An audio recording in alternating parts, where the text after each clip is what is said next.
ఇటువంటి వాళ్ళు చేయబట్టి తెలంగాణలో ప్రభుత్వం వస్తలేదు, ఇటువంటి కోవట్లు చేయబట్టి. నిజామాబాద్ పార్లమెంట్లో ఏ ఎలక్షన్లు అయినా బీజేపీకి మంచి రిజల్ట్ ఎందుకు వస్తుందంటే వీళ్ళందరినీ కత్తెర పెడితే ఎక్కడదక్కడ. నీకు టీఆర్ఎస్కి వెళ్ళి గెలిచి ఏదో ఎమ్మెల్యేది, నేను ఎంపీని, మీతోటి ఏంది పంచాయతీ, నీ అసలు వాళ్ళు 7 నా కింద, ఎందుకు పంచాయతీ, నలుగురికి మంచి జరిగే 4 పనులు చేసుకుందామని మంచిగా చూస్తే అంటే మీ రెవెన్యూ ఇన్స్పెక్టర్, డిప్యూటీ తహసీల్దార్ అయితే మేము చదువుకోలేదా? నీ ముఖ్యమంత్రి అనుకున్నావా నన్ను?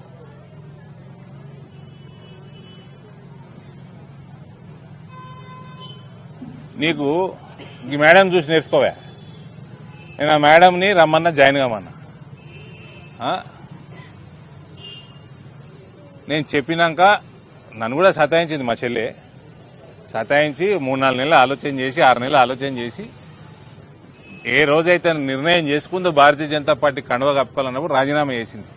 2 సంవత్సరాల పైన ఉండేనా మీకు టెన్యూర్? 2 సంవత్సరాల టెన్యూర్ ఉండగా రాజీనామా చేసి వచ్చింది. నీకు కాంగ్రెస్లో ఉంటే రాజీనామా చేసిపోనుంటి. మహిళను చూసుకొని నేర్చుకోవా? ఆయన పోన్లే పాపం ఏదో ఒకటి జగిత్యాలకి బాగు జరుగుతుంది, ఎందుకు పేచీలు అనుకుంటే ఈ కోవటు రాజకీయాలు ఇవన్నీ ఎవరికి చూపిస్తున్నారు? ఆయన పుట్టిందే గ్రూపులల్లా, పుట్టిన కాడికెళ్ళి చూస్తాను గ్రూపులు.